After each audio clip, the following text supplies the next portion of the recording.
Title: The Midnight Ride. As I gazed into the rearview mirror, the reflection staring back at me was one of a stranger. My eyes were bloodshot, and a nervous tremor ran through my hands as they clutched the steering wheel. The rhythmic hum of the engine provided an eerie backdrop to the relentless pounding in my head. I shouldn't have had that last drink, I muttered to myself, but there was no turning back now. The night was pitch black, and an unsettling fog had settled over the road, making visibility almost non-existent. I was on an isolated highway, with no signs of life in any direction. The road stretched like a sinister ribbon through the ominous woods that flanked either side. It was the perfect setting for a horror movie, and it was beginning to feel like I was trapped in one. The party had been wild, and the drinks flowed freely. As the night wore on, my inhibitions waned, and I foolishly thought I was okay to drive. Now, I was paying the price for my recklessness. I turned up the radio, attempting to drown out my anxiety with music, but the melody only added to the eerie ambiance. Suddenly, a figure darted across the road in front of me, and I slammed on the brakes, my heart leaping into my throat. My breath hitched as I squinted through the fog, trying to make sense of what I had seen. There was no trace of the person, just an overwhelming feeling of dread.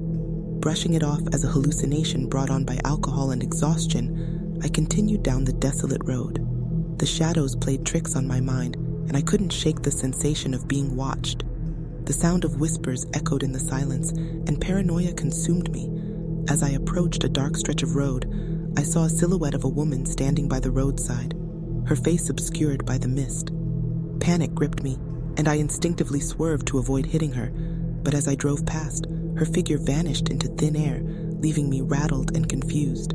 Attempting to shake off the fear, I tried to rationalize what was happening. Perhaps my mind was playing tricks on me, or the alcohol was still lingering in my system. Regardless, the feeling of being surrounded by an otherworldly presence refused to dissipate.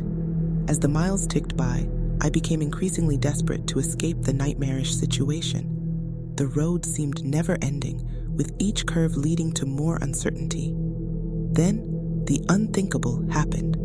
A pair of headlights appeared in my rearview mirror, gaining on me rapidly. Fear squeezed my heart as I realized that the driver behind me was just as reckless as I had been. The car swerved and weaved in a dangerous dance, matching my every move. The thought of an accident sent shivers down my spine, and I knew I had to do something to protect myself. With trembling hands, I dialed 911, my voice cracking as I relayed the situation to the dispatcher. But when I glanced back at the road, the car behind me had vanished without a trace. I couldn't believe my eyes. It was as though they had never existed.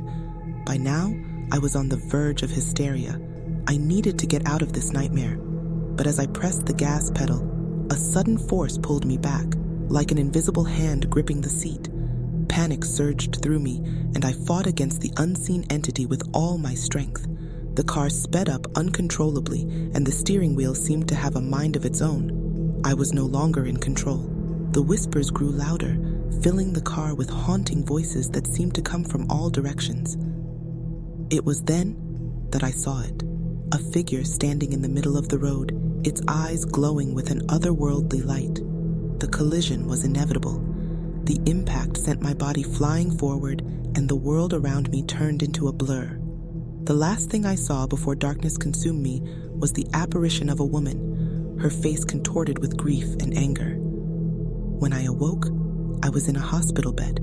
My body was battered, and my head throbbed with pain.